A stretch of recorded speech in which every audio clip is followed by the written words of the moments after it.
It's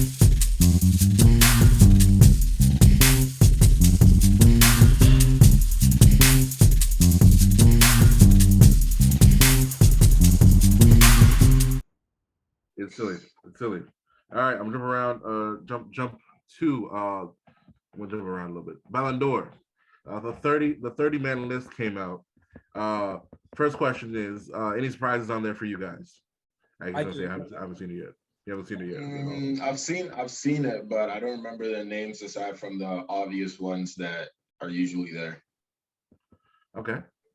Um, Senior, or Monsieur. Sorry.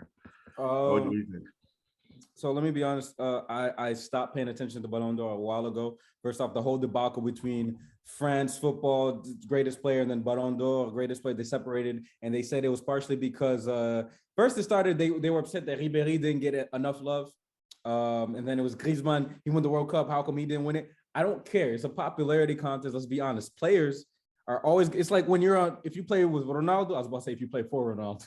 If you play with Ronaldo and you play with Messi, almost the same. I'm kidding. You're never going to be like, oh, yeah, that other guy's better. Stop it. We know that. And when the votes are revealed, it's a popularity contest, and we know that. If I'm not sure who exactly votes. I know the players votes, and I think journalists vote as well.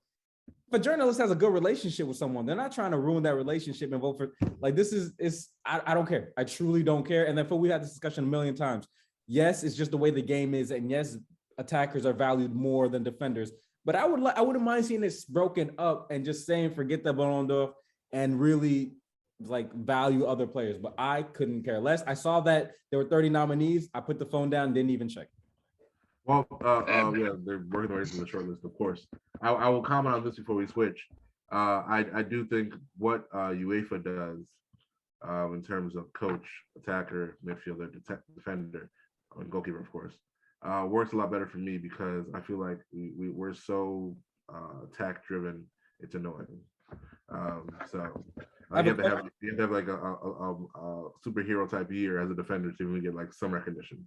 I have a question also. It's not like basketball. There are 11 players, not 5 players, but also like how important is team success and it's a lot. So yeah, it's confusing. It's a combination of it, I think, that always helps. But okay, well, we'll switch over to back-to-back quick hits. First quick hit, Watford, first to fire their manager. I think he's calling them a mug. But little British slang there.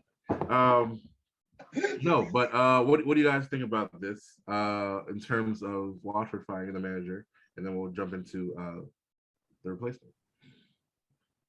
No thoughts is the culture, so it happens every year. Like not Watford in general, but every team. Watford specifically. Watford in general. I was Watford specifically. Okay, so I guess it's not a surprise to you guys. Funny, it's disappointment more than a surprise. I was reading an article about it, I think yesterday, about like Watford again, and I was just curious. And they've been doing this for a minute. Nigel Pearson, I think he was fired like 2 or 3 games before the end of the season, trying to keep them up, even though he was brought in to keep them up. I don't like the way they do it. They supposedly have a plan. The only thing that changes is the coach. Everything else is the same. I don't like it. I don't think it's the way to go about it. I'm not feeling it at all. I think what I heard from I'm a big fan of the 2 Robbies from NBCSN, Robbie Earl, Robbie Musto, and what they had guessed the situation is that they wanted a Premier League proven, not trained, but someone who's already performed Premier League multiple years, and so that goes into the replacement, Claudio Ranieri. How do you think he will do, and will he prevent Watford from the drop? I think he will last until they fire him. I think he's great, but I think it's all coaches. But go on. Watford. So the questions I put. It's rules. It's no respect for this. I didn't hear you. I didn't hear you say his name. Sorry. Okay. I'll say how do you think he will do, and will he keep Watford from the drop? So are you asking me? I'm asking anybody who's gonna like what? Okay, I'm sorry. Oh, okay. How will he do, and will he prevent the drop? I think he'll do an amazing job, and he'll get them to mid-table. Oh, okay. Wait, time out. Actually, no. Go ahead, Milton. I'll come back to that. Okay. All right. Well, who's going down? I think he's not serious because I know a lot of people were disrespecting Brighton, but I darn told you Graham Potter is the real deal. So they're not going down. Norwich might go down. Brentford is looking good. I mean, Newcastle eventually because they just got bought. Oh, we need to talk about that eventually. They just got bought $1 billion. But yeah, that's yeah. I think they're going down. It might be actually I haven't even looked at the table recently, so I think there's strong chances they're going down. Is what I'll say. Well, what I was going to switch to next is saying who do you think would go down if they were to get out of the drop? Because to me, I mean, by default, it feels like they have to go down by force. Like who above them is gonna have that great of a fall? Newcastle just got some infusion of both spirit and finances. Not saying they're gonna go crazy, of course, but you have to start building. I think I had a negative thought about yes, high five. Wow. I had a negative thought about I'll say Maximin staying there, signed a 6-year deal. I was like, why? They not doing good. But he loves the club, and you know what? Fates have worked for him. So kudos there. Well, in that same vein, let's talk about it. Newcastle sold to a Saudi consortium for $350 million, and the owners have $250 billion combined. Numbers that I hope one day to see in my life, but you know what? I think they will remain my dreams. How do you feel about this and Newcastle maybe becoming one of the oil boys? Milton.